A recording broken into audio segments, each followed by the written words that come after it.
Bonjour à tous, bienvenue à l'Indie Club sur la taxonomie européenne.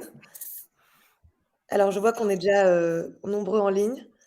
On va attendre que tout le monde puisse se connecter. Désolée, on a commencé avec quelques minutes de retard, donc merci de votre patience.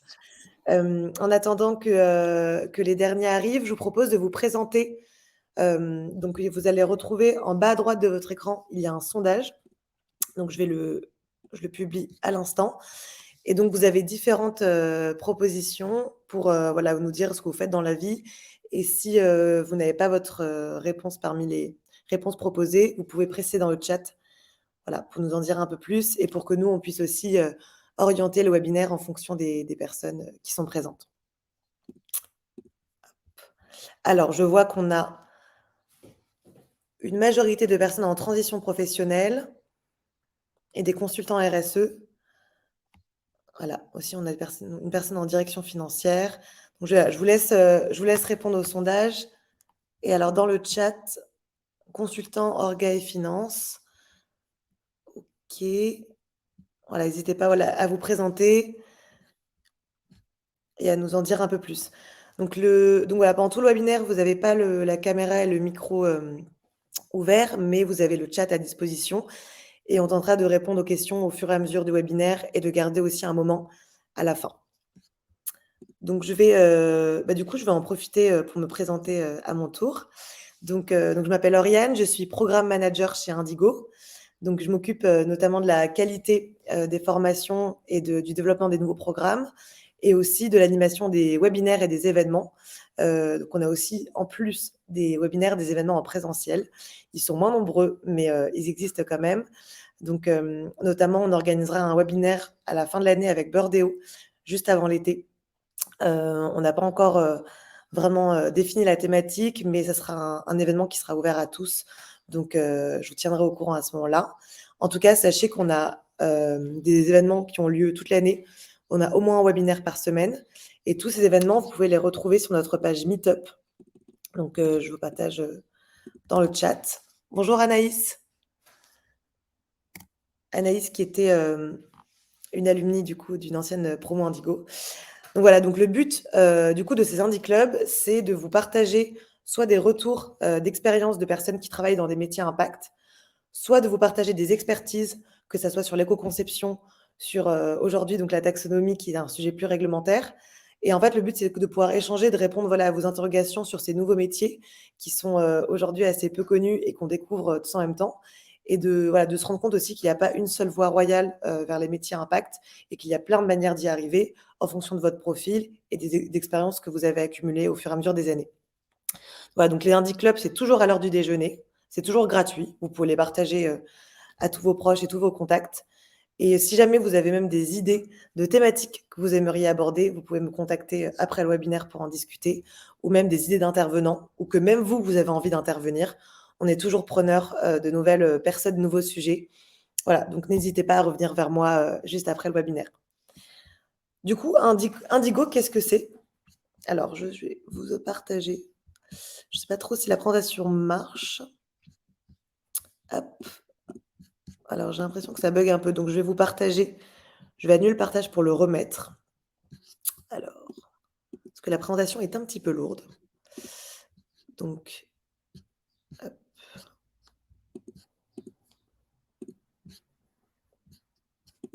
Alors, je vais essayer de partager mon écran. Je pense que ça buggera moins. Tac. Et alors, est-ce que vous voyez bien mon écran? Ouais.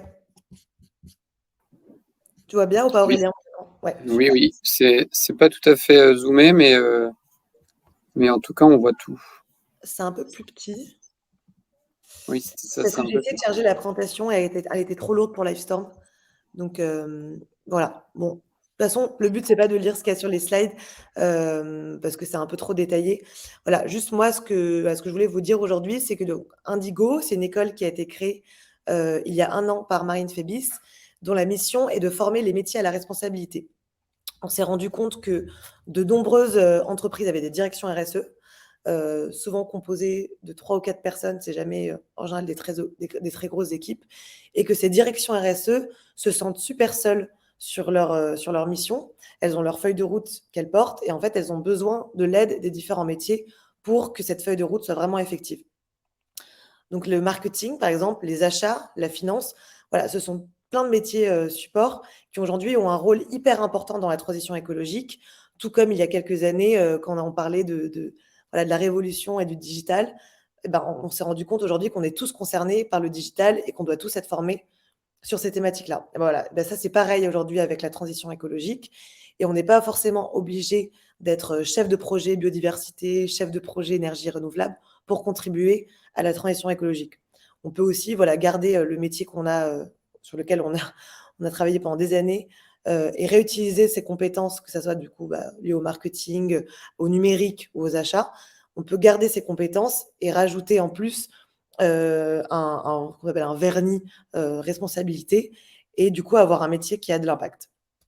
Du coup, on a créé donc plusieurs formations, donc à la fois sur des expertises métiers, mais aussi une formation qui est plus liée au pilotage de projets, dont je vais vous parler aujourd'hui, qui s'appelle Pilote de la transition climat.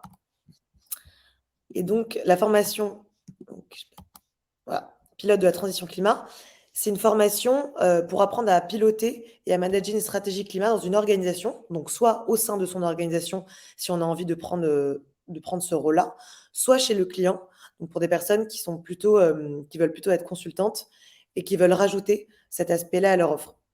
C'est une formation qui dure 24 heures, qui est étalée sur 6 semaines et qui est dispensée par des intervenants qui sont des experts sur le terrain. Donc, on a à la fois des personnes qui sont, par exemple, consultantes chez Axio ou Samy, donc experts sur le bilan carbone, mais aussi des personnes qui travaillent dans des entreprises qu'on connaît bien comme Decathlon et qui peuvent aussi apporter leur expérience sur voilà, qu'est-ce qu'une stratégie RSE dans un groupe qui, à l'origine, n'est pas RSE, ou en tout cas qui a un modèle économique qui n'est pas compatible avec la transition écologique.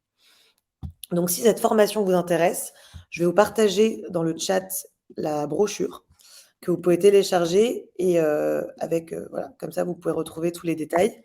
Je vois qu'on a des alumni qui sont présents aujourd'hui parmi nous, notamment Karen, j'ai vu Anaïs. Donc voilà, si vous avez aussi envie d'échanger avec des alumni de la formation pilote, n'hésitez pas, je serai voilà, ravie de vous donner aussi le contact de ces personnes-là. Et donc, pourquoi je vous parle de cette formation aujourd'hui?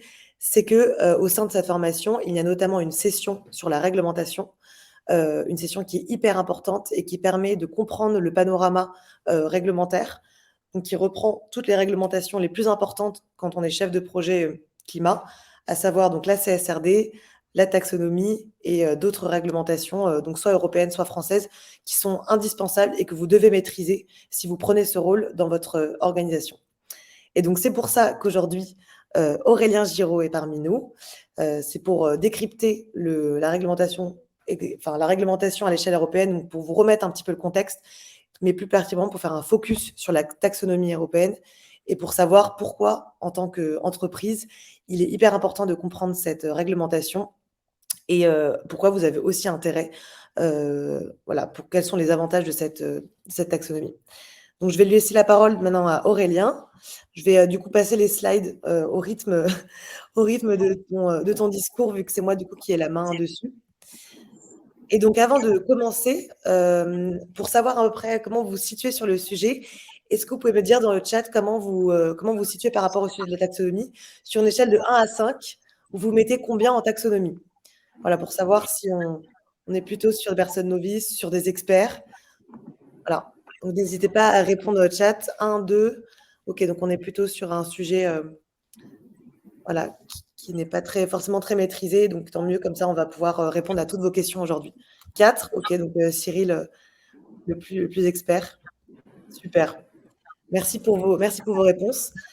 Et ben voilà, Aurélien, je te laisse maintenant la parole et je te laisse te présenter. Oui, merci beaucoup Oriane et bonjour à toutes et à tous. Je me charge de la présentation en lien avec la taxonomie. Pourquoi? La première raison, c'est que j'ai contribué directement à son élaboration, que ce soit au niveau des négociations sur le règlement, mais aussi au niveau des critères et des travaux techniques, puisque donc je suis actuellement chef de projet RSE ESG au sein de la filiale de banque d'investissement de BNP Paribas. Donc BNP Paribas CIB depuis très récemment, et auparavant j'ai travaillé 5 ans en tant que chargé de finances durables au sein du ministère de la Transition écologique, d'où mon implication dans le sujet taxonomique. Et avant cela, j'étais déjà dans le secteur privé. J'ai fait quelques années de conseil et d'audit en développement durable en RSE chez Deloitte. Et ensuite, j'ai été responsable RSE au sein d'une institution bancaire latino-américaine, puisque tout ça se passait en Amérique du Sud. Voilà. Et donc, je suis revenu en France pour intégrer le ministère il y a un peu plus de 5 ans. Donc, on peut commencer rapidement. Peut-être, Oriane, là, on peut refaire un point de timing, parce que vu que je vois qu'il est 12h20, Ouais. il faudrait que tu me dises pour que je puisse calibrer le temps que tu veux bien me donner pour présenter, sachant que je pense qu'on est d'accord pour que d'être interrompu pour toutes les questions, ou est-ce que tu veux qu'on change un peu ça, là, vu qu'on a un peu moins de temps? Écoute, on a une bonne demi-heure pour la présentation et aussi pour répondre à quelques questions. Et en plus, on aura 10 minutes supplémentaires. Donc, Ok, d'ailleurs, comme ça, à 12h50, on aura encore 10 minutes s'il reste des questions. Donc, on est bon. parfait. Parfait, donc sans plus attendre, on peut passer. Alors attends, tu m'as dit que je pouvais. Là, j'ai pas la main sur le. Ouais, Euh, c'est à toi de. Ouais, là, je peux pas le faire, moi. Ok. Donc, la présentation se déroule en 2 temps. D'abord, on va voir le contexte réglementaire, et ensuite, on fera vraiment un zoom plus concret, plus opérationnel sur la taxonomie. Donc, on peut avancer à la slide suivante. Donc, cette slide qui est, on va dire, un petit peu dense, on n'a pas vocation à y passer 3 heures dessus. L'idée, c'est qu'il faut que vous compreniez qu'il y a tout un contexte autour de la taxonomie, et que dans votre approche et dans votre compréhension des problématiques finances durables, il faut savoir 2 choses. La première, c'est qu'aujourd'hui, la finance durable, elle est surtout, donc en grande majorité, pilotée depuis Bruxelles, depuis l'Union européenne, par la Commission européenne et les institutions européennes. Vous avez de moins en moins d'initiatives finances durables qui sont pilotées au niveau national, donc par les États de l'Union européenne. Ça, c'est la première chose. La seconde chose, c'est que la taxonomie, elle ne peut pas s'appréhender toute seule de manière isolée. Elle interagit, elle s'articule avec d'autres textes qui peuvent être des textes européens sur la finance durable, ou des textes français, comme vous pouvez le voir à l'écran. Donc, texte européen SFDR, qui est un règlement uniquement consacré aux acteurs financiers, et l'article 29 de la loi Climat, c'est un texte français qui a été adopté en 2021, qui concerne également uniquement les acteurs financiers et les conseillers financiers. Et donc, en fait, ces textes-là s'alimentent et alimentent la taxonomie européenne. L'exemple, dans SFDR, les acteurs financiers doivent faire un reporting, et parmi le reporting qu'ils doivent faire, on va leur demander leur part verte au sens de la taxonomie. Donc, en gros, leur part d'investissement, entre guillemets, vert ou durable sur le plan environnemental, au sens de la taxonomie européenne. De la même manière, l'article français va aussi s'inspirer et s'alimenter de la taxonomie. Donc tout ça j'ajouterai à ça, un autre élément de contexte, qui est que je disais que la finance durable est surtout de la responsabilité européenne depuis quelques années, depuis exactement 2018, où en 2018, vous avez eu un plan d'action pour la finance durable qui a été lancé par la Commission européenne. Et ce plan d'action a été mis à jour en 2021 avec une stratégie sur la finance durable. Et donc, au sein de ce plan d'action et de cette stratégie, surtout du plan d'action, vous aviez la pierre angulaire, qui était l'une des actions, mais en gros la plus importante, qui est la taxonomie européenne. Voilà, donc plan d'action européen sur la finance durable, au centre la taxonomie, et autour, on a des textes, d'autres initiatives, finance durable, qui gravitent qui autour alimente. de la taxonomie. Voilà, on peut passer à la diapositive suivante. Donc c'est assez récent en fait, parce que 2018.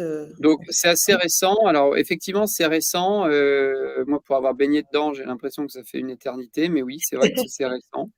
2018.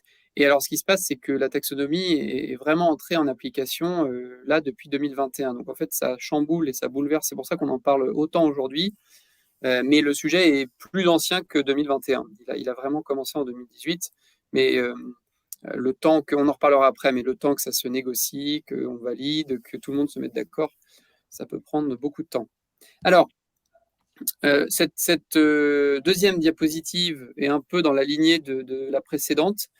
C'est qu'on a un autre texte qui interagit très étroitement avec la taxonomie, qui est la Corporate Sustainability Reporting Directive, qui est en fait une directive, encore une fois, européenne, qui vient cadrer les exigences de reporting. En gros, c'est ce qui vient cadrer le reporting RSE, ou comme on le connaît en France, la DPEF, Déclaration de performance extra-financière. Cette directive européenne, en fait, elle est en train d'être revue. Cette CSRD est une nouvelle pièce qui revoit, on va dire, sa grande sœur, qui était la NFRD, Non-Financial Reporting Directive, adoptée en 2014. Voilà. Alors, petit point, on va dire, législatif ou légistique, il y a une différence entre un règlement européen et une directive. La taxonomie, par exemple, est un règlement. La CSRD est une directive. Le D est mis pour directive. Le règlement, en fait, il impose une harmonisation et une application uniforme pour tous les États membres de l'UE. Donc, il n'y a pas de dérogation, il n'y a pas d'amendement possible. Là où une directive, c'est aussi une loi européenne, mais elle fixe, on va dire, le minimum syndical. Les grands principes, le grand cadre, mais un minimum syndical. Et ensuite, cette directive, elle doit être transposée dans chaque État membre. Et chaque État membre fait un peu la transposition à sa sauce. En France, c'est la DPEF. En France, on a choisi d'être mieux disant et plus ambitieux que l'ancienne NFRD. Et donc là, je ne sais pas comment ça se passera pour la CSRD, mais on peut le faire. Mais en tout cas, il y a un seuil minimum, entre guillemets, des exigences minimum, en deçà desquelles les États membres ne pourront pas aller. Donc voilà, la petite différence entre règlement et directive, et qui parfois prend beaucoup de sens.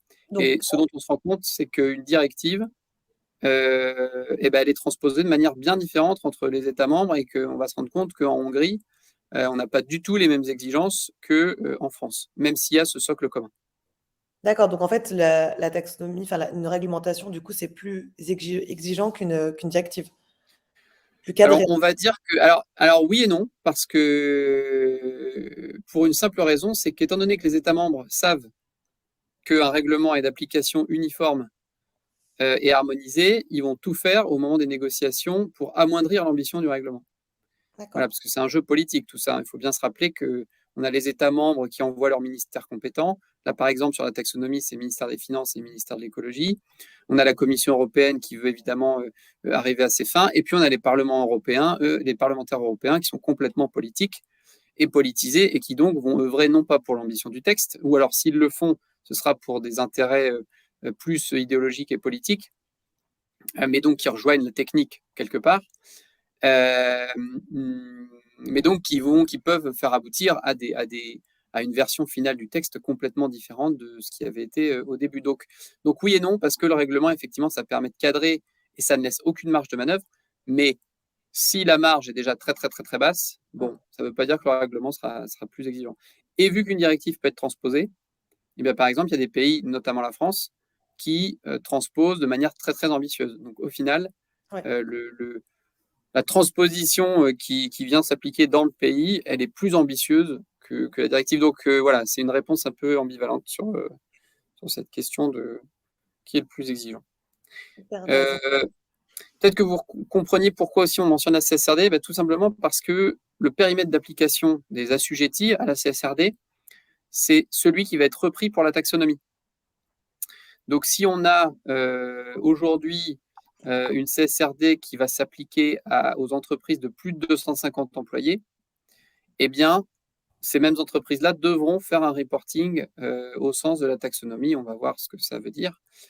Mais du coup, là où la NFRD, donc l'ancêtre de la CSRD, captait à peu près 10 000 entreprises, vous voyez que la CSRD, vu qu'on abaisse les seuils, elle capte 50 000 entreprises. entre 50 et 60 000. Donc, ça va faire beaucoup plus d'informations, entre guillemets, RSE des PEF, qui va être reporté et rendu accessible et public à tout le monde. Je ne dis pas que ça n'impliquera pas des gros challenges, hein, c'est pas mon point, mais ça élargit nettement le périmètre des entreprises assujetties, et donc autant sur la CSRD que sur la taxonomie. Voilà, on peut passer à l'autre diapositive. Alors, donc la taxonomie, si vous avez une chose à retenir, voilà, merci, au-delà du contexte, qui émane en fait d'une demande des acteurs financiers, je vais y revenir après, mais si vous n'aviez qu'une chose à retenir, c'est que la taxonomie, c'est une liste d'activités économiques. Et dans cette liste, elle définit les conditions, donc des critères auxquels doit répondre une activité économique pour être qualifiée de durable sur le plan environnemental. Parfois, je vais dire verte, c'est un raccourci, c'est une couleur, mais bon, ça simplifie les choses. Donc la taxonomie, c'est pas une liste obligatoire dans laquelle un investisseur ou une entreprise doit investir. Et quand je dis activité économique, je pense au transport de marchandises, au transport de passagers par voie ferroviaire ou terrestre, à la production de ciment, aux services professionnels, à la construction immobilière. Voilà, ça c'est ce qu'on entend par activité économique. Et donc la taxonomie, elle recense, donc c'est un règlement d'un côté, avec les grandes lignes, les grands principes, mais c'est aussi et surtout une liste d'activités avec des critères qui vont bien. Et en gros, la taxonomie, ce qu'elle demande, c'est l'unique obligation de ce règlement européen, c'est que les entreprises, donc les assujettis qu'on a vus juste avant, divulguent leur part verte en termes de chiffre d'affaires, dépenses d'investissement, les CAPEX, et dépenses opérationnelles, les OPEX. Voilà, c'est la seule obligation. La taxonomie, elle demande aux acteurs d'être transparents sur leur niveau de part verte. D'accord. Rien de plus. Elle ne demande pas d'avoir une part verte minimum de 90%. Ou d'avoir une part verte de 50, 60%, etc., etc. C'est juste de la transparence. C'est de la transparence, exactement. Tout comme la CSRD, qui est une directive de transparence. Mais bon, en général, quand on communique sur quelque chose, derrière, il faut pouvoir assumer et montrer qu'il y a des résultats. Sinon, c'est du greenwashing. Et vous allez me dire, oui, mais on voit beaucoup de greenwashing. Effectivement, donc, ce qui montre que la transparence, c'est bien, mais c'est clairement pas suffisant. Mais en tout cas, aujourd'hui, on en est là. Voilà, donc ça, c'est la seule chose à retenir. Et sur le contexte, la demande vient surtout des acteurs financiers, des investisseurs, qui sont bien embêtés au moment de vouloir réallouer des capitaux ou investir ou financer telle ou telle entreprise. Parce que aujourd'hui, il y a une fragmentation de pratiques qui fait que, par exemple, BNP Paribas n'avait pas les mêmes règles en termes de définir ce qu'est une activité verte que HSBC ou Société Générale ou tout autre acteur financier. Et donc, ça conduisait, d'ailleurs, ça conduit toujours à une fragmentation des pratiques qui fait que chacun, en fait, définit sa propre taxonomie. Donc, l'objectif de la Commission européenne, c'était justement, dans cette vision, en gros, de réallouer les capitaux à des activités plus durables sur le plan environnemental et d'améliorer la transparence pour limiter le greenwashing, c'était d'avoir une classification commune, objective et partagée par tous les acteurs. D'accord. Voilà. Et du coup, quand tu dis part verte, par exemple, si je suis une entreprise, je sais pas, de l'agroalimentaire, si je dois déclarer mes activités vertes, est-ce que ça va être donc aussi bien le recyclage de mes produits que la gestion de l'eau, de mes déchets? Ça peut être du coup Oui, différentes thématiques. exactement. Et je pense que tu peux passer à la diapositive suivante. Ça fait une bonne transition. Donc, sur cette diapositive-là et celle d'après, on verra. Mais en gros, effectivement, une entreprise, elle va devoir aller creuser dans ses bilans comptables pour savoir la proportion que représente chacune de ses activités en part du chiffre d'affaires, en part des CAPEX, en part des OPEX, pour déjà avoir cette photo. Voilà, j'ai 5 activités, ou j'en ai 100. Chacune représente tant de pourcents de mon chiffre d'affaires. Et après, il va falloir aller analyser pour chacune des activités. Donc, une activité, ça veut dire quoi? Pour un producteur de ciment, ça veut dire aller au niveau de chaque usine et de chaque actif pour savoir si l'usine ou l'actif respecte les critères de la taxonomie. Mais on en reparlera plus en détail après. Mais donc, une entreprise, pour faire cet exercice, ah oui, il y a un autre point, c'est que la taxonomie, à ce stade, elle est uniquement environnementale. Elle couvre uniquement l'aspect E du triptyque E, S et G, environnement, social, gouvernance. Donc ça, il ne faut pas l'oublier, c'est très important. Donc là, on parle de durabilité environnementale uniquement. Donc, elle va devoir aller creuser, et elle va devoir creuser pas uniquement par rapport au climat, mais aussi à d'autres thématiques environnementales. Et c'est là où la taxonomie est assez exhaustive, c'est qu'elle permet, on en parlait hier avec Oriane, d'ouvrir un peu ses chakras et d'enlever ses œillères, puisque la taxonomie ne fait pas uniquement la part belle au climat. Elle prend également en compte la biodiversité, la pollution, l'économie circulaire, la gestion des déchets, et l'adaptation au changement climatique, oui, pas uniquement l'atténuation. Mais on y reviendra tout à l'heure. Donc, les trois grandes conditions, on va dire les trois grands principes à respecter. En termes de conditions à respecter, vous allez voir qu'il y a deux niveaux. On a les grands principes structurels qui sont ceux-là, et ensuite on aura des critères beaucoup plus détaillés dont on parlera ensuite. Donc, une entreprise, enfin une activité, pardon, pour qu'elle soit, entre guillemets, considérée comme durable sur le plan environnemental, il faut qu'elle respecte, on va dire, trois grosses conditions, la quatrième étant une retranscription concrète des trois premières. Le premier, c'est faire en sorte qu'une activité, elle contribue substantiellement, et le substantiellement est clé ici, à l'une des thématiques environnementales dont je vous ai parlé à l'instant. Donc, il faut qu'il y ait une preuve que cette activité économique contribue à au moins une des thématiques environnementales, ou qu'on appelle dans le jargon de taxonomie, Commission européenne, objectifs environnementaux, qui sont au nombre de 6. On les verra après. Mais en même temps, il faut que l'activité, il ne faut pas que l'activité, cause un préjudice important aux autres objectifs environnementaux. Très clairement, si vous êtes très très bon sur la biodiversité, mais que vous êtes très mauvais sur l'atténuation du changement climatique ou sur l'économie circulaire, ça ne marche pas. Vous ne pourrez pas, l'activité ne pourra pas prétendre à cette durabilité environnementale. Et troisième critère à respecter, histoire d'introduire un petit peu de social dans cette taxonomie environnementale, des garde-fous minimaux sociaux, donc Convention internationale du travail, droits de l'homme, etc., etc. Exactement. Mais donc, vous allez me dire comment on arrive à qualifier, à calibrer le substantiellement et le important quand on parle là du préjudice. Eh bien, tout ça à l'aide de critères techniques détaillés qui sont souvent quantitatifs mais qui peuvent être aussi qualitatifs. Je pense notamment à l'objectif adaptation du changement climatique. Tout ce qui est demandé, c'est très qualitatif, alors que pour l'atténuation du changement climatique, là, on met des seuils typiquement d'émissions de CO2.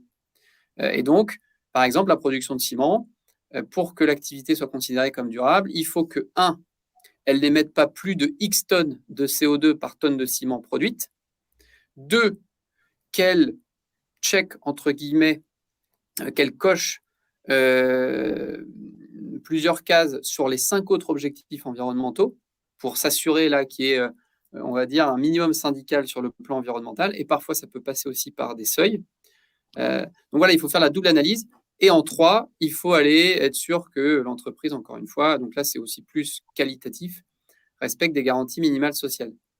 Donc voilà, ça, c'est la manière dont sont établies les conditions à respecter pour pouvoir se déclarer, on va dire, taxonomie compliant, conforme à la taxonomie ou taxonomie aligned. Il y a des petites subtilités, on va en parler juste après. Bon, j'aimerais qu'on revienne sur les objectifs ou les thématiques environnementales couvertes par la taxonomie. Voilà. Donc 2 sont liés au climat et 4 autres sont liés aux autres thématiques environnementales, ressources hydriques et marines, économie circulaire, pollution et écosystème, préservation des écosystèmes. Donc, concernant le climat, c'est déjà en application. Donc, vous pourrez regarder dans les rapports là, qui viennent d'être publiés par surtout les grosses entreprises cotées, notamment sur le CAC 40. Vous allez voir qu'elles publient leur part taxonomique en termes de chiffre d'affaires CAPEX et OPEX sur l'objectif climat.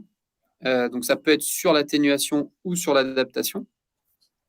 Généralement, l'entreprise, alors, à ce stade, elle est obligée de publier sur les deux, mais il faut faire attention parce qu'une activité peut contribuer aux 2 objectifs. Donc là, il faut en choisir qu'un pour ne pas avoir de double comptage, évidemment. Il y a toute une méthodologie qui est définie par la Commission européenne. D'ailleurs, c'est dans la réglementation, c'est une obligation de procéder ainsi. Et on est encore en train de travailler, enfin je dis on, moi je n'en fais plus partie, mais les parties prenantes travaillent encore sur les 4 autres objectifs. Et d'ailleurs, il y a quelques semaines, il y a quelques mois, la Commission avait publié une proposition, donc un draft de critères pour ces 4 objectifs, qui a été suivi d'une consultation publique. Et là, typiquement, n'importe qui, vous, moi inclus, pouvons aller répondre à cette consultation sur ce qu'on appelle, alors là, c'est au sens réglementaire, ce ne sont pas des critères, ce sont des actes délégués.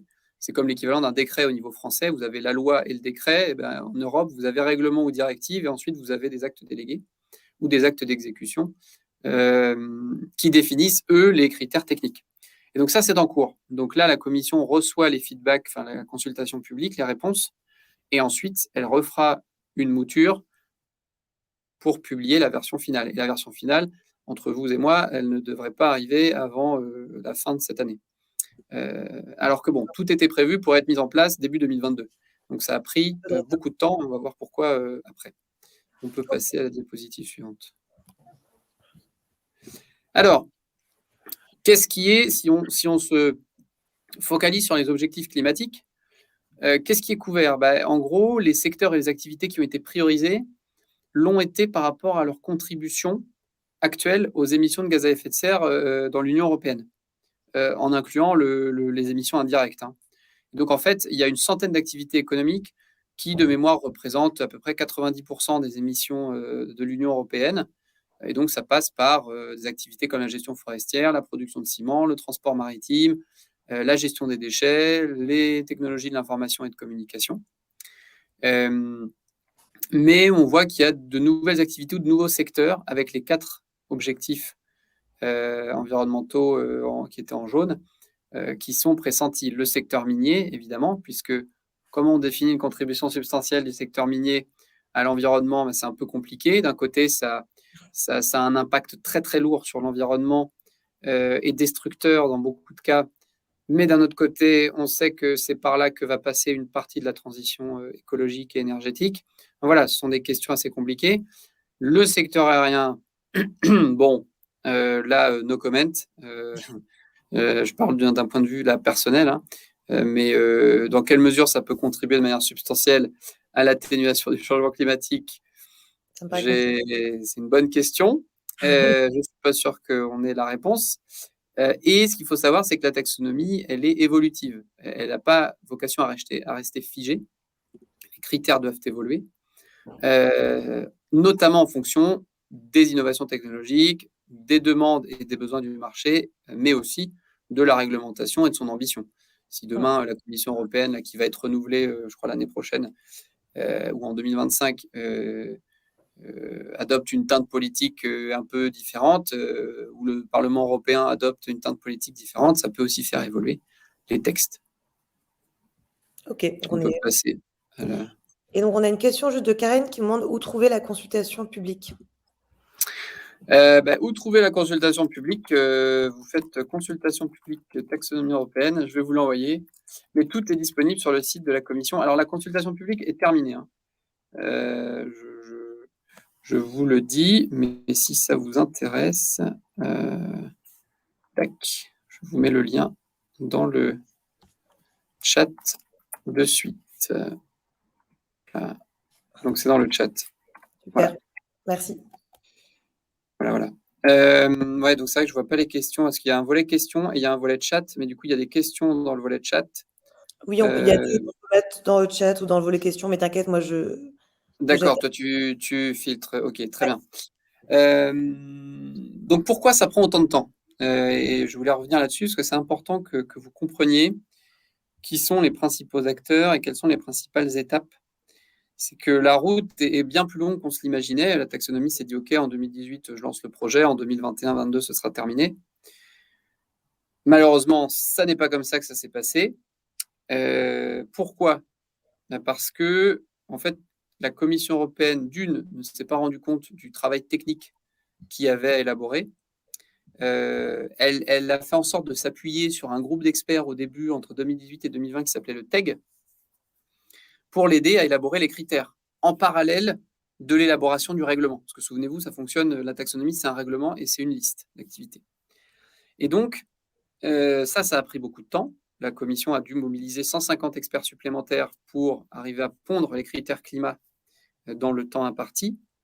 Mais en parallèle, vous aviez évidemment énormément de tractations politiques, puisque quand la Commission européenne propose un texte, il faut obligatoirement que les co-législateurs, donc les députés européens et les États membres représentés par leur ministère compétent, s'expriment et valident le texte. Et il faut que tout le monde se mette d'accord. Les 3 entités doivent se mettre d'accord.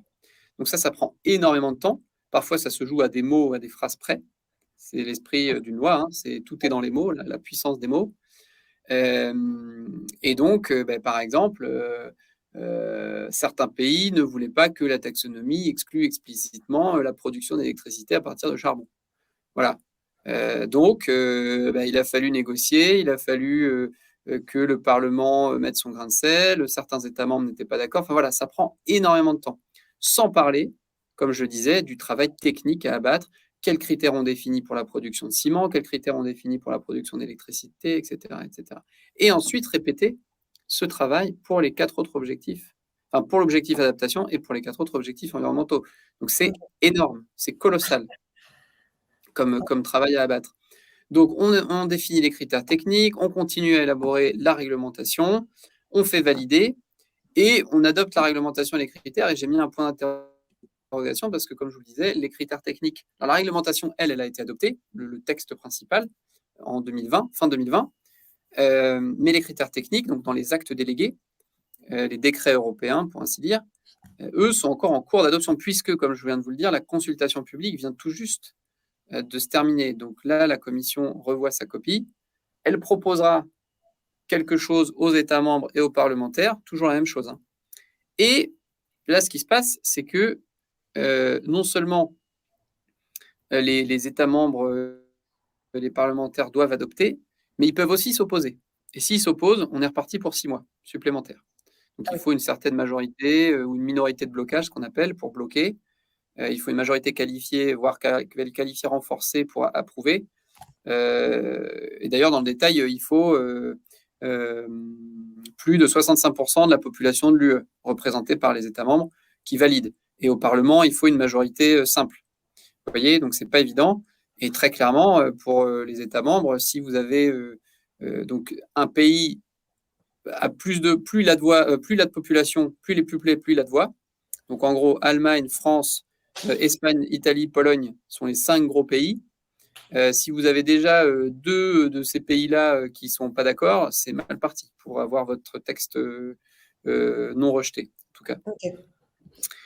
Donc voilà, c'est extrêmement long. Donc moi, je pense qu'on n'aura pas une application concrète avant 2024. On a encore un peu de temps. Ça nous laisse le temps de comprendre justement, de maîtriser. Voilà, de défricher le sujet, oui, tout à fait. Exactement.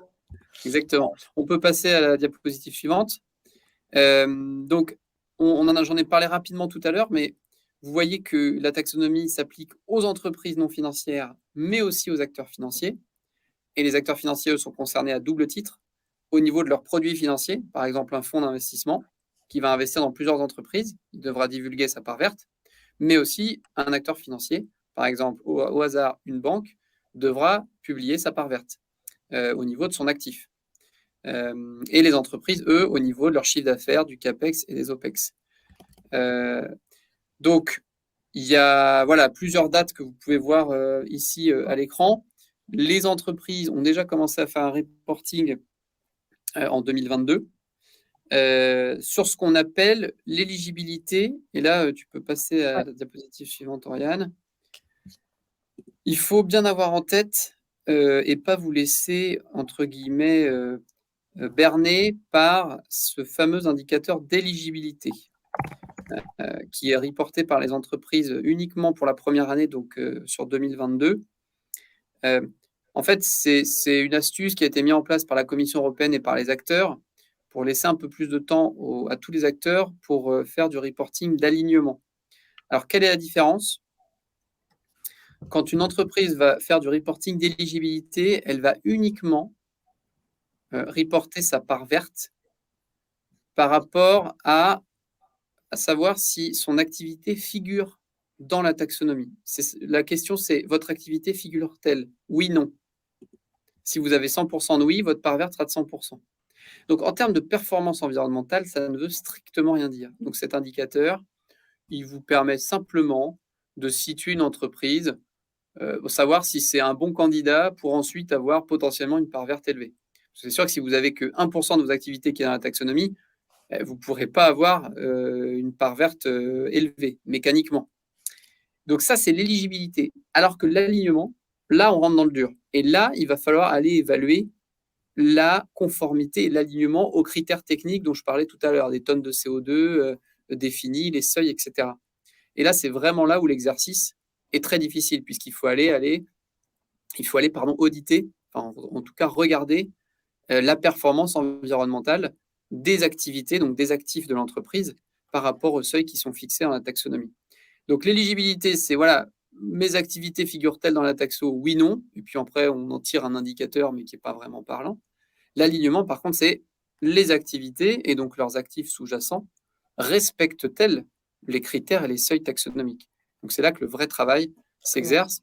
Et donc on voit que voilà, il y a tout un échéancier pour les entreprises, les acteurs financiers et les PME entre 2023 et 2028.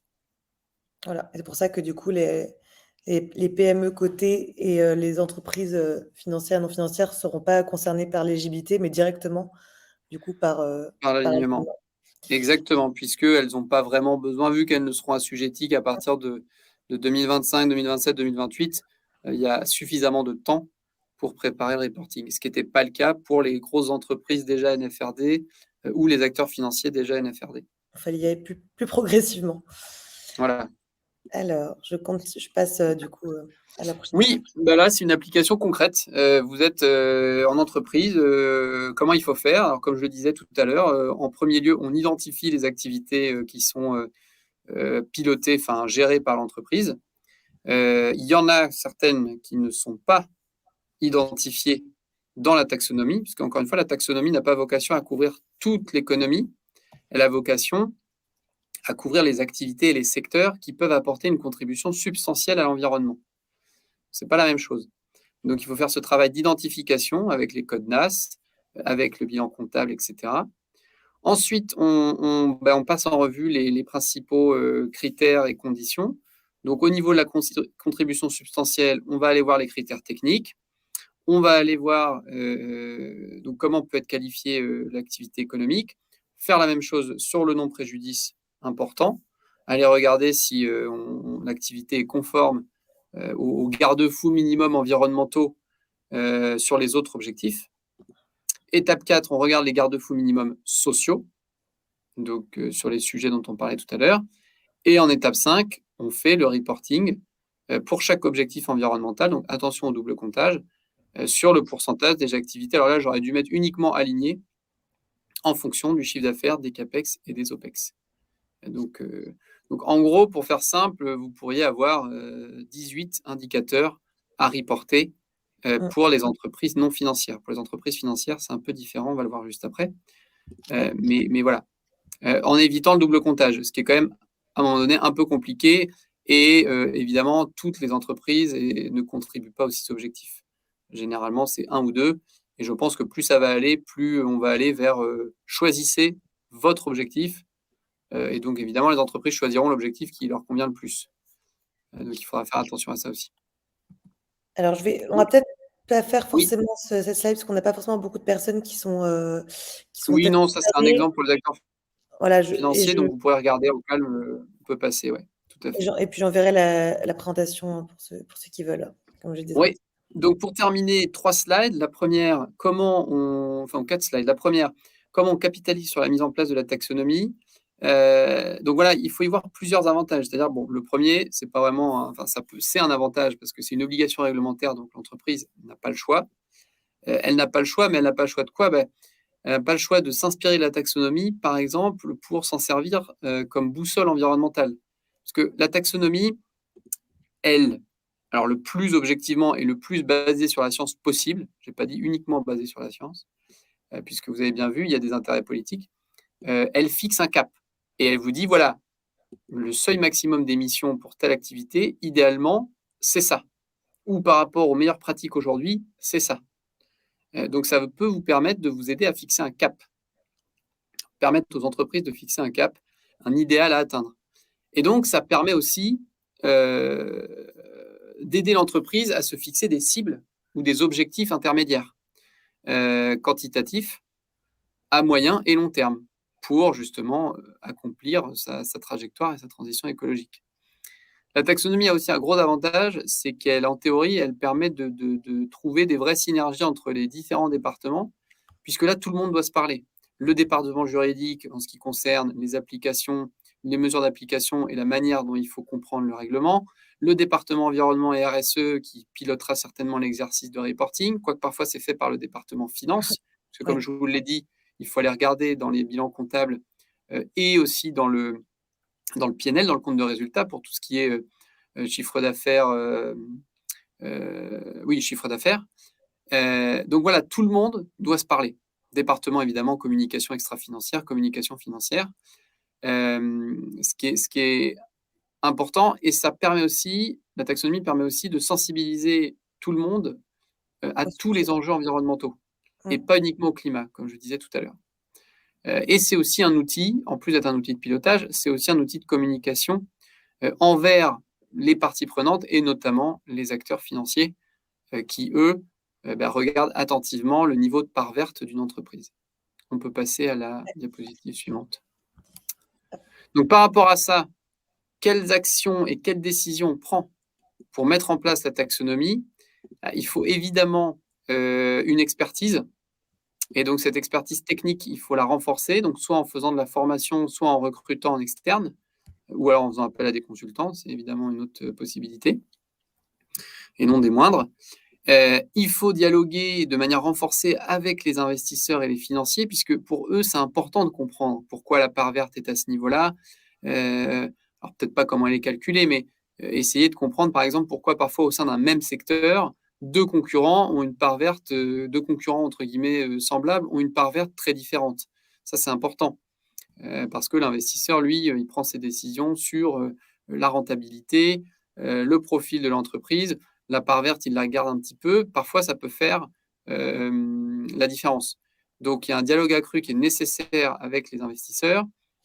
Il faut être apte à déchiffrer d'un point de vue environnemental et juridique ce que veut dire et ce que dit la taxonomie. Et alors, ce que je disais tout à l'heure, c'est que la taxonomie, elle vous permet, étant donné qu'elle fixe un cap entre guillemets idéal, elle va vous permettre aux entreprises de rehausser leurs ambitions environnementales, en tout cas pour celles qui font bien le job. Et donc, ça va amener les entreprises à si elles ne le faisaient pas, et par exemple, je pense aux petites qui de 250 à 300 salariés, par exemple, de quantifier et de mesurer la performance. Même si la taxonomie est une obligation de transparence, vous aurez bien compris qu'elle implique d'aller à tout prix connaître la performance environnementale de nos actifs et fixer des objectifs quantifiables et mesurables si on veut avoir une transition, si l'entreprise souhaite opérer une transition écologique environnementale crédible. Voilà ce que je peux dire sur ce qu'il y a à mettre en place, et peut-être on peut passer à la diapositive l'avant-dernière. Qui fait un bon récapitulatif de tout ce que tu as dit. Voilà, celle-ci et la suivante, effectivement, constituent un bon récap. Alors celle-ci, c'est peut-être pour vous faire prendre du recul, parce qu'on parle beaucoup de la taxonomie, c'est le Graal, c'est tout ce que vous voulez, et en réalité, est-ce qu'elle révolutionne la finance? Est-ce qu'elle révolutionne notre économie? Il y a des arguments pour et des arguments contre. Effectivement, c'est la première classification du genre dans l'Union européenne. Il y a d'autres pays en dehors de l'Union européenne qui avaient déjà une taxonomie. Et là, depuis 2 ans, on voit que les taxonomies fleurissent dans plein de pays du monde. Donc, on aura quand même un problème de fragmentation en dehors de l'Union européenne. C'est un outil qui, quand même, comme je disais, je parlais de synergie, mais qui permet de réorganiser et, on va dire, de mutualiser les processus internes, puisque, comme je disais, tout le monde doit se parler et tout doit être le plus fluide possible. Et ça peut être, je dis bien ça peut être un indicateur qui a une influence sur les financements des entreprises, on va dire, les plus durables sur le plan environnemental. Mais je dis bien ça peut, parce que, et là je vais passer au pourquoi la taxonomie ne révolutionne pas la finance et notre économie, c'est parce qu'un investisseur, et ça c'est le deuxième bloc, quand il regarde, il prend une décision d'investissement, malheureusement aujourd'hui le critère environnemental ne fait pas partie des critères prioritaires. Alors, ça fait partie des critères, mais comme je disais, un investisseur ou un financeur, il va avant tout regarder la rentabilité du projet, le risque du projet, la rentabilité et la santé financière de l'émetteur ou de l'entreprise. Et le critère environnemental vient s'ajouter là, mais aujourd'hui, ce n'est pas le principal. Donc, finalement, si le projet est ultra vert mais qu'il n'est pas du tout rentable, le financier n'ira pas, en tout cas pas tout seul. Donc, il faut bien nuancer ça. Comme je disais, la taxonomie est une obligation de transparence uniquement, pas de performance. Donc, certes, ça incite, mais ça s'arrête là. Et puis, la taxonomie, elle ne remet pas en cause les fondamentaux de la finance. Aujourd'hui, les fondamentaux de la finance sont basés sur ce qu'on appelle le devoir fiduciaire, donc d'apporter la rentabilité maximum d'un projet ou d'un investissement, avec le risque qui va avec. Et les fondamentaux de la finance sont pas du tout remis en cause par la taxonomie. L'idée, idéalement, c'est peut-être d'accepter des rendements un peu inférieurs pour une bien meilleure performance environnementale et sociale. Et donc ça, malheureusement, aujourd'hui, c'est pas ce que souhaite la majorité des investisseurs. Et quand je dis investisseurs, je pense aux grands investisseurs. Vous pouvez penser aux grandes banques et aux grands asset managers, mais il faut aussi penser à nous. Hein, nous, quand on a des investissements dans notre PEA ou quand on a de l'épargne qui est sur nos comptes, l'argent est utilisé. Et on veut avoir nos 3% sur le livret A et LDDS. Derrière, il faut aller les chercher, les 3%. Donc, ça peut se faire au détriment de la santé environnementale et sociale générale. Donc, voilà, il faut aussi penser à ça. Donc, ne soyons pas dupes. Hein, tant que les clients n'abaisseront pas leurs exigences de rentabilité et de rendement, les banques et les gros investisseurs n'auront aucune raison de le faire. Voilà, c'était un petit clin d'œil là pour les discussions qu'on voit beaucoup passer en ce moment. J'avais cette opinion-là avant d'intégrer la banque, je vous rassure. C'est pas nouveau. Et pourquoi ça change rien? Parce que malheureusement, le règlement européen sur la taxonomie ne définit pas de sanctions claires. Voilà. C'est un paragraphe très laconique qui dit que les sanctions seront définies par chaque État membre de manière proportionnée. Bon. Un peu flou. Donc voilà, donc on peut s'interroger pourquoi faire une réglementation si derrière il n'y a pas de sanctions. Il y a une raison, c'est que l'idée c'est quand même d'arriver à sensibiliser déjà les acteurs, les entreprises sur comment on définit une activité verte. Et puis il y a une deuxième raison, c'est que les superviseurs qui sont en charge de faire appliquer la loi, parce que les régulateurs, donc la commission, les ministères, ne sont pas en charge, là, dans ce cas-là, de faire appliquer la loi, ce sont les superviseurs. Donc pour les entreprises cotées et les acteurs financiers, enfin les gestionnaires d'actifs, type BlackRock, Amundi, ce sera l'AMF, l'autorité des marchés financiers. Pour les banques et les assureurs, ce sera la CPR en France, l'autorité de contrôle prudentiel et de résolution. Donc, eux, il faut aussi qu'ils apprennent, c'est nouveau. La finance durable, c'est nouveau, depuis 5 ans. Donc, il faut qu'ils se staffent, il faut qu'ils investissent. Et clairement, quand on est un superviseur, c'est pas facile, puisque tout ça, c'est régulé. Donc voilà, donc c'est, en tout cas à court terme, il n'est pas envisagé qu'il y ait des sanctions très concrètes et surtout dissuasives. Voilà, tout ça dans un cadre, évidemment, comme je vous l'ai dit, d'intérêt politique. Et donc, pour finir, dernier mot rapide. Alors, on a juste des questions. Oui. On a une question de Anaïs. Est-ce que la gestion des risques n'est pas intimement liée à la RSE? Alors, la taxonomie, elle ne vous apporte pas d'éléments sur la gestion des risques. Alors, pardon, pour répondre à votre question, oui, tout à fait. C'est tout à fait vrai. D'ailleurs, quand j'en parle en connaissance de cause dans le secteur bancaire, quand on regarde surtout les aspects RSE, c'est d'abord par l'angle des risques. Qu'est-ce que ça peut apporter comme risque de contrepartie, de liquidité, de crédit à une banque? Comment ça peut l'impacter négativement? Donc, tout à fait. En revanche, sur la taxonomie, les parts vertes, elles ne vous donnent pas ou peu d'indications sur le niveau de risque de vos actifs. Ce sont deux choses différentes. Vous allez donner une part verte de 20%, ça ne donnera aucune information sur le niveau de risque de ces 20%. Voilà, donc ce sont bien deux choses à séparer, au moins dans le contexte de la taxonomie. Ce n'est pas du tout un outil de gestion des risques environnementaux et financiers. Ça marche.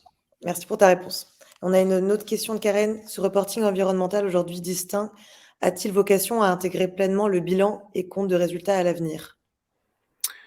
J'ai plutôt l'impression que ce serait dans l'autre sens. Ah oui, non, intégrer, oui, d'accord, pardon. Oui, idéalement, oui, c'est pas prévu par la réglementation, mais il y a des personnes qui travaillent là-dessus. Vous pourrez aller regarder ce que fait, je crois que c'est la chaire AgroParisTech, comptabilité écologique, avec Alexandre Rambaud, R-A-M-B-A-U-D, qui travaille sur l'intégration justement de cette dette qu'on a envers l'environnement dans le bilan des entreprises.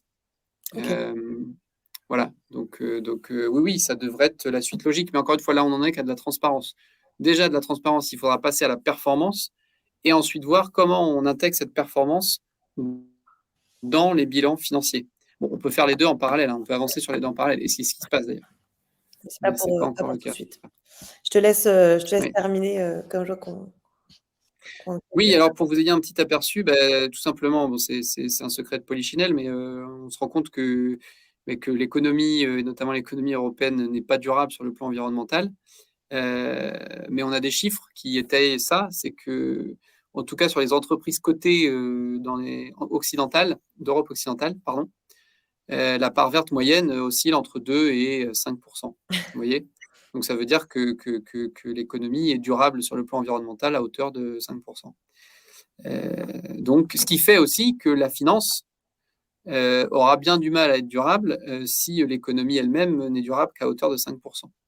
Ce qui n'est pas une raison pour ne pas être exigeant ou pour être laxiste avec l'économie réelle, mais en gros, la finance verte ou la finance durable implique qu'il y ait des efforts de fait et que la finance aussi joue sa part pour améliorer la durabilité de l'économie réelle. Mais donc voilà, une part très basse. Et dernière slide, un petit récapitulatif. Donc n'oubliez pas, la taxonomie, une classification basée sur la science, le plus possible. Elle est très politisée, donc parfois, évidemment, il y a des écarts avec la science qui sont intervenus sur certaines activités, sur certains secteurs. Après, l'idée, c'est essayer de trouver le bon compromis pour que les entreprises puissent, d'une certaine manière, s'y retrouver et que les investisseurs ne soient pas uniquement aveuglés par cette part verte, mais qu'en même temps, on puisse définir le monde tel qu'il devrait l'être d'un point de vue environnemental. Et donc, bon, il y a des aspects politiques, mais comme je vous disais, si vous n'arrivez pas à convaincre 65% des États membres, vous n'aurez pas de texte. Donc, est-ce qu'il faut mieux avoir un texte ultra ambitieux, mais qui soit mis à la poubelle, et donc on repart à zéro, ou un texte dans lequel on accepte certains compromis, je ne dis pas qu'ils sont tous acceptables, on accepte certains compromis, mais qui au moins crantent le progrès qui est fait et donc l'entrée en application de cette réglementation. Vous voyez, je trouve que ce n'est pas une question qui est ultra facile à répondre. On avance plus vite seul, mais on avance peut-être moins loin. Donc ça, c'est à avoir en tête. Rappelez-vous donc bien une obligation de transparence, pas uniquement climatique, qui concerne des indicateurs clés de l'entreprise et des acteurs financiers. Je le disais au tout début, c'est pas, et vous voyez, je l'avais un peu anticipé, pas un outil de gestion des risques, pas un outil d'une stratégie finance verte pour une entreprise, et pas une liste obligatoire dans laquelle investir. Et aujourd'hui, ce que je voulais dire, c'est que le fait d'avoir une part verte de 5% aujourd'hui ne signifie pas du tout qu'on va vous couper les financements. Ça, c'était l'argument qu'on nous opposait, qu'on nous exposait très souvent de la part des entreprises. Non, mais si les critères sont trop exigeants, on aura une part verte très basse et du coup, on n'aura plus de financement. Donc à ça, je réponds plusieurs choses. La première, c'est que, par exemple, la taxonomie, elle exclut explicitement la production d'électricité à partir de charbon. Est-ce qu'aujourd'hui, on a toutes les centrales à charbon qui sont fermées. Non. Donc voilà, 0 impact. La seconde, c'est que on est incapable aujourd'hui de mesurer, vous voyez, 2%, 4% de l'économie européenne est verte. Est-ce que les 96% ont vu leur financement s'assécher du jour au lendemain depuis que la taxonomie entre en application? Non plus. Donc ce discours-là, il faut évidemment y faire très attention. Et encore une fois, comme je vous le disais, quand un investisseur prend une décision, malheureusement aujourd'hui, le critère environnemental n'est pas le premier à être pris en compte. Voilà. Écoutez, ravi de répondre à vos questions maintenant, si les choses n'ont pas été suffisamment claires ou si vous avez des considérations plus larges. Merci beaucoup Aurélien pour cette présentation hyper complète, hyper riche, qui permet, je pense, de comprendre assez bien voilà, le cadre et les enjeux derrière la taxonomie. On a une question de Karen qui demandait en termes de certification contrôle, quand interviendront-ils et par qui? Alors, vous avez 2 niveaux. Vous pouvez avoir le niveau, et encore une fois, là, on se raccroche à la CSRD, puisque la CSRD, et c'est maintenant officiel, elle va obliger un audit externe, comme c'est le cas en France d'ailleurs, du rapport RSE et de certains indicateurs. Donc, vous aurez ce premier contrôle externe qui sera fait par les auditeurs sur comment a été calculée la part verte, est-ce que la méthodologie est bonne, etc., etc. Et encore une fois, ils ne se prononceront pas sur le niveau de part verte. Ça, on s'en, entre guillemets, aux yeux de la loi, on s'en fiche. Et le deuxième niveau, ce sera le niveau des superviseurs. Le premier niveau, c'est un niveau qui va être commercial entre les deux parties, l'entreprise et l'auditeur. Mais l'autre niveau, ce sera là par rapport aux... Alors, les superviseurs ont commencé timidement à regarder et à donner des indications sur ce que eux, entre guillemets, pouvaient attendre. Donc, donner des précisions. Mais en tout cas, des contrôles stricto sensus. Ce que vont regarder les superviseurs, c'est ce que dit la loi. C'est est-ce que l'information est publiée? Est-ce qu'elle est claire? Est-ce qu'elle est faite selon les actes délégués? Et ça, je pense que de manière très concrète, ce ne sera pas fait, à mon avis, avant 2-3 ans, le temps que les superviseurs se mettent d'accord sur ce qu'ils veulent contrôler, comment ils veulent contrôler, combien, et derrière, quelles sanctions. Merci beaucoup. Et alors, on a donc Régis, du coup, demandé, par rapport à cette question, du coup, une vérification par des OTI. Du coup, est-elle oui, c'est ça. Les OTI sont les organismes tiers indépendants. Ce sont des organismes tiers indépendants et donc ce sont eux les auditeurs externes dont je parlais. Voilà. Ok. Super. D'ailleurs, j'ai mis à l'écran du coup les ressources aussi que tu partageais. Oui, exactement. Mais donc, comme je vous enverrai la présentation, vous pourrez voir, c'est des liens cliquables, donc vous pourrez directement être dirigé vers les ressources. Si on n'a pas d'autres questions, on va vous laisser partir en pause déjeuner. Je te remercie Aurélien pour cette super présentation. Je pense qu'on a balayé le sujet dans son ensemble et que en plus avec la présentation, on va pouvoir s'attaquer vraiment au sujet. Donc, merci beaucoup. Merci à tous aussi pour vos questions. Donc, j'espère que la présentation vous a plu et que ça a répondu à vos attentes. Donc, n'hésitez pas à nous le dire dans le chat. Bon, j'ai l'impression, d'après les messages, que c'était clair et que tant mieux. ça a plu. Donc, merci beaucoup Aurélien. Je vous partage. N'hésitez pas. Hein. S'il y a d'autres questions par écrit, surtout après, n'hésite pas, Oriane, à me les relayer pour qu'on les regarde ensemble, si je peux répondre Bien a sûr. posteriori. Ouais, je te les transmettrai. Ouais. Et puis, si même vous voulez continuer la conversation aussi, en tout cas, je ne sais pas si sur LinkedIn, toi, tu es joignable. Oui, Aurélien Giraud, BNP Paribas. Vous pouvez ajouter Aurélien et moi-même. Aucun problème. LinkedIn et on sera ravis aussi de poursuivre la conversation avec vous. Donc, je vous souhaite une très bonne après-midi à tous et à toutes. Et puis à bientôt pour un prochain webinaire. Merci à vous. Au revoir. Merci.